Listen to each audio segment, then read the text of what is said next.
Bonjour à vous. La troisième partie de l'exercice numéro 2 sur le nucléaire. Les produits de la fission de l'uranium-235 sont nombreux et divers. La demi-vie T demi ou T période radioactive des nœuds radioactifs est très variable d'un noyau à l'autre. Le barium-140, on vous dit, est un des produits de la fission de l'uranium. Il se désintègre en lantane-140 puis en césium-140. Au niveau des données, on vous donne le temps de demi-vie ou période radioactive de l'uranium-235. Oui, l'uranium-235 est légèrement radioactif. Le barium-140, le lantane et le cérium. Première question. Écris les équations de désintégration du barium-140 et du lantane-140. Le barium-140 se transforme en lantane-140. Mais je passe du numéro 56 au numéro 57. Donc si on applique la loi de la conservation du nombre de charges, j'ai 57, 56 ici, donc je dois avoir moins 1. Moins 1, 0 comme nombre de masses, j'ai 140 et 140. Ou une autre façon de raisonner, on passe de 56 protons à 57. Si vous vous souvenez de la théorie, c'est qu'un neutron s'est transformé en proton. Et donc, je passe de l'élément 56 à l'élément 57. Donc, on expulse un électron. Ceci s'appelle un rayonnement β-. La même chose au niveau du lantane en cérium. On va vous demander de donner des définitions ici. On rappelle la théorie. On considère un échantillon contenant N0 noyau radioactif d'un élément au temps T0. On vous demande de définir le temps de demi-vie et la constante radioactive. Le temps de demi-vie, c'est le temps qu'il faut pour que la moitié des noyaux radioactifs se transforment.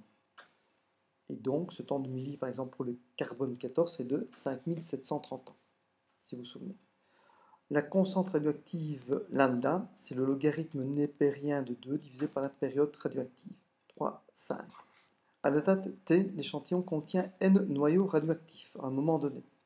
On vous demande de rappeler la loi en fonction de N0 et de la constante radioactive lambda.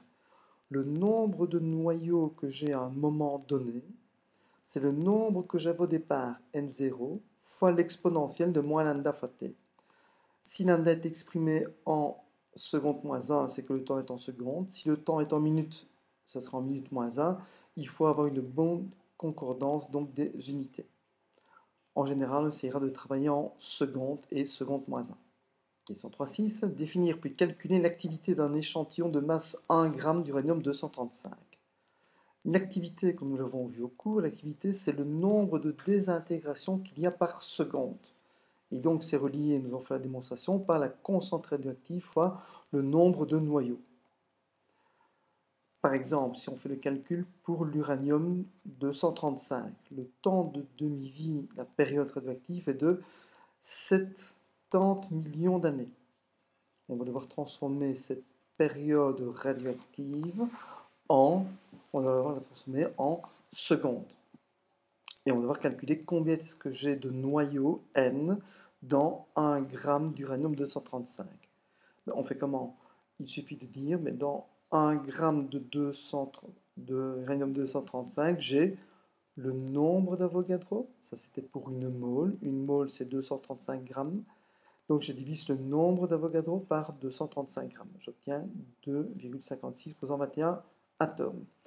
Et donc, l'activité va se calculer comment? Je vais multiplier ce nombre d'atomes par la constante radioactive. Et la constante radioactive, j'obtiens comment? Logarithme de 2, logarithme népérien, divisé par la période. Et la période radioactive, attention, je l'ai mise ici en secondes. Donc, c'est les 70 millions d'années que je transforme en années en jours, les jours en heures et les heures en secondes. J'obtiens 79 963 becquerels. Si on fait la même chose pour le barium, dont la période radioactive est de 12,7 jours, on obtient donc, on transforme, n'oubliez pas, les 12,7 jours en secondes. Donc je fais fois 24 heures, fois 3600 secondes. On obtient donc ce nombre-là qui est assez énorme, qu'on peut exprimer d'ailleurs en Curie, par la relation, donc 1 Curie est égal à 3,7 fois 10 exposant 10, donc becquerel. Alors, ici un petit peu plus compliqué. On vous dit, au bout de quelle durée peut-on considérer que l'activité des déchets a été divisée par 1000?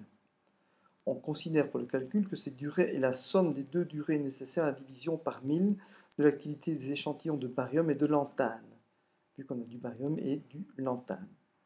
Alors, on fait comment? L'activité que j'ai à un moment donné, c'est l'activité que j'ai au départ fois l'exponentielle de moins lambda fois t. C'est la même relation aussi que nous avions n est égal à n0, simplement l'activité reliée par n en multipliant par la constante radioactive. Donc l'activité en becquerel, lambda, ça sera en seconde moins 1, et le temps en seconde.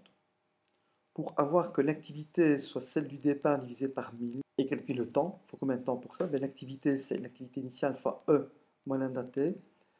Si je prends le logarithme de ceci en faisant passer l'activité de départ ici, je vais donc avoir le logarithme des périodes de A sur A0 qui est égal à logarithme de l'exponentielle, donc ça va me faire moins lambda fois t. Mon inconnu étant t, donc je fais passer le lambda ici en dessous. Et je vais donc avoir que le temps qu'il me faut pour que l'activité par rapport à celle du départ soit divisée par 1000, c'est moins le logarithme de 1 sur 1000, l'activité que j'ai maintenant par rapport à l'activité que j'avais avant, ici donc ça va me faire, quand je divise, il va me rester 1 millième, divisé par la période radioactive. Si on applique ça pour le barium, qui sont sûrement lantane, et pour le barium dont le temps de demi-vie, on l'a ici, on fait le calcul et on obtient donc 10 935 183 secondes, soit un temps de à peu près 127 jours. Si on fait la même chose pour le lantane qui se transforme en cérium, je vais donc avoir, en fonction des données, 1 446 650 secondes, soit 17 jours. Ce qui veut dire que l'activité sera divisée par 1000 en tenant compte de quoi? Des deux produits radioactifs qu'on obtient, donc c'est 126 jours, 127, hein, plus 17, ce qui nous fait 143 ou 144 jours.